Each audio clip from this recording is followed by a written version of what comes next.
கர்த்தருடைய நாமத்துக்கு பரிசுத்தம் உண்டாவதாக. கர்த்தர் இந்த நாளில் திரும்பவும் காண கிருபை செய்திருக்கிறார். எனக்கு அருமையான தேவ பிள்ளைகளே, இந்த நாளில் ஒரு வசனத்தை இந்த நேரத்தில் வாசிக்கின்றேன். கலாத்தியர்ல பார்க்கின்ற போது, மனுஷன் எதை விதைக்கிறானோ அதையே அறுப்பான்.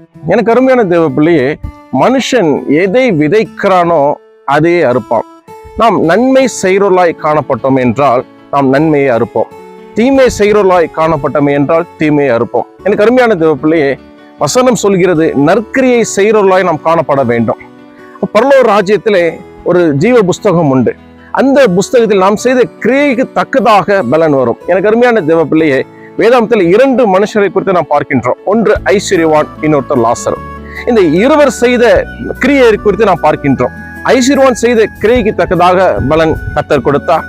லாசரு செய்த கிரியைக்கு தக்கதாக பலன் கர்த்தர் கொடுத்தார். எனக்கு அருமையான தேவ பிள்ளையே, லாசரு ஆபிரகாம் மடியில இலைப்பாரி கொண்டிருந்தார். எனக்கு அருமையான தேவ பிள்ளையே, இந்த வேளையிலே நாம் பார்க்க வேண்டிய ஒரு காரியம், நாம் எதை விதைக்கின்றோம். எனக்கு அருமையான தேவ பிள்ளையே, வசனம் சொல்கின்றது, தன் மாம்சத்துக்கென்று விதைக்கிறவன் மாம்சத்தினால் அழிவை அறுப்பான்.